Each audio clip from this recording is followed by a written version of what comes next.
নমস্কার বন্ধুরা, কেসি কিচেনে সবাইকে স্বাগত। আজ আমি নিয়ে এসেছি পটলের একটা রেসিপি। পটল, আলু আর সজনে ডাঁটা দিয়ে বড়ি দিয়ে একটা ঝোল রেসিপি, নিরামিষ রেসিপি। চলো দেখে নিই আমি কিভাবে বানাচ্ছি।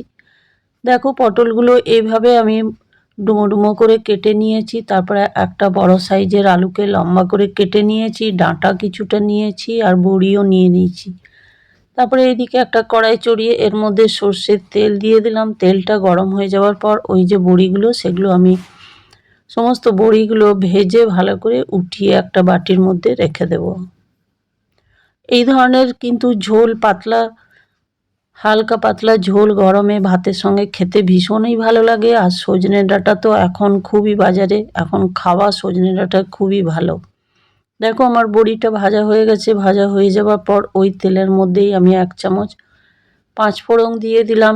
আমি কিন্তু গরমের জন্য ভীষণই কম তেলে রান্না করব।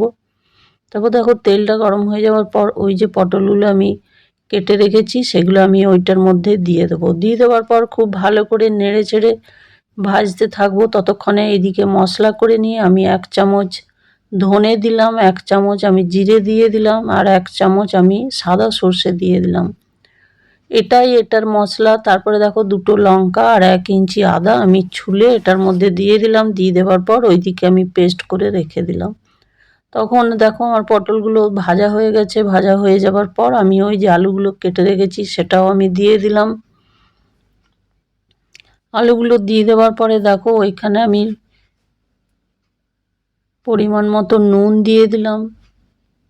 যতটা আমি ঝোল রাখবো সেই অনুপাতেই দিলাম। আমি এটা একটু পাতলা, হালকা পাতলা ঝোলই বানাবো। তারপরে দেখো, হলুদ আমি 1 চামচ দিয়ে দিলাম এটার মধ্যে। তোমরা যদি এটা গ্রেভি করতে চাও বা নুনটা তোমাদের পরিমাণ মতো তোমরা দিও। তারপর দেখো, আলু পটলটা নুন হলুদ দিয়ে ভালো করে আমি মিনিট কয়েক ভেজে নিলাম। ভেজে নেবার পর ওইদিকে যে সজনে ডাঁটাটাও আমি এটার মধ্যে দিয়ে দিলাম। সজনে ডাঁটাটা দিয়ে দেওয়ার পরে দেখো, খানিকক্ষণ ধরে এটাও আমি ভেজে নিলাম। ভাজা হয়ে যাওয়ার পর ওইদিকে যে আমি মশলাটা করে রেখেছি সেটা আমি এটার মধ্যে দিয়ে দেবো। জিরে, সর্ষে, ধনে, আদা আর লঙ্কা যে পেস্ট করে রেখেছি সেটা আমি এটার মধ্যে দিয়ে দেবো। এটার মধ্যে মশলাটা আমি একটু বেশি দিলাম, কেন কি এটা ঝোল হবে সেই জন্য। তারপরে দেখো, ওই মশলাটা দিয়ে দেওয়ার পর আমি মিনিট কয়েক ধরে ভালো করে ভেজে নেব, কষে নেব। আর মিক্সিতে যেটাতে আমি ওই মশলাটা করেছি সেই মিক্সির জারটা ধুয়ে আমি কিছুটা জলও দিয়ে দিলাম এটার মধ্যে। তাহলে মশলাটা পুরো তরকারিটার মধ্যে মাখা যাবে আর ভালো করে কষা যাবে। দেখো, আমি ঢাকা দিয়ে দিয়ে খানিকক্ষণ ধরে কষে নিলাম। জলটাও আমার শুকিয়ে এসে গেছে, মশলার যে জল। এবার আমি ওইদিকে যে গরম জল করে রেখেছি সেই গরম জলটা আমি এটার মধ্যে দিয়ে দেবো।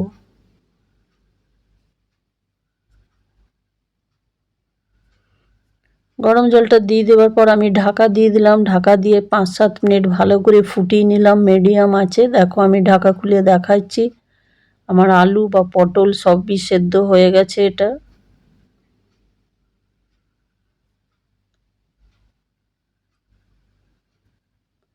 সেদ্ধ হয়ে যাওয়ার পর ওইদিকে যে আমি বড়িগুলো ভেজে রেখেছি, এটা কলাই ডালের বড়ি আর বাড়িতে বানানো বড়ি, সেই জন্য বড়িটা দিয়ে বেশিক্ষণ ফুটাবো না। দেখো, আমি এটা ঢাকা দিয়ে দিলাম। বড়িটা দিয়ে দেওয়ার পর 1-2 মিনিট ঢাকা দিয়ে আমি তারপরে ঢাকাটা খুলে আমি দেখাচ্ছি। আমার ঝোলটাও একটু মাখা মাখা ঝোল ঝোল হয়ে গেছে। তারপর দেখো, আমার আলুগুলো সম্পূর্ণরূপে আরও ভালোভাবে সেদ্ধ হয়ে গেছে।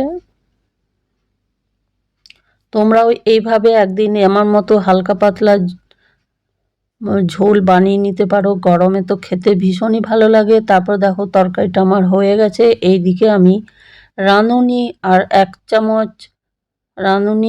চামচ কালো জিরেকে আমি গুঁড়ো করে রেখে নিয়েছি, কোনো রোস্ট করিনি, এরকমই আমি মিক্সিতে গুঁড়ো করে রেখেছি। তার থেকে আমি 1 চামচ এটার মধ্যে দিয়ে দিলাম নামাবার ঠিক আগে। দেখো, আমি গ্যাসটা বন্ধ করে দিলাম। গ্যাসটা বন্ধ করে দিয়ে ঢাকা দিয়ে আমি কিছুক্ষণ রেখে দিলাম এটা। কিছুক্ষণ পরে দেখো, আমি ঢাকা খুলে দেখাচ্ছি ঝোলটা আমার কত সুন্দর হয়েছে। আমার রেসিপি যদি ভালো লেগে থাকে তাহলে লাইক, শেয়ার ও কমেন্ট অতি অবশ্যই করো। আর নতুন বন্ধুদের বলি আমার চ্যানেলটি সাবস্ক্রাইব করার জন্য অনুরোধ রইল। তারপর দেখো আমি কড়াইয়ে কিছুক্ষণ রেখে দেওয়ার পর একটা বাটির মধ্যে আমি উঠিয়ে সার্ভ করে নিলাম। তোমরা ভালো থেকো, সুস্থ থেকো। ফিরে আসছি পরের কোনো রেসিপি নিয়ে। ধন্যবাদ।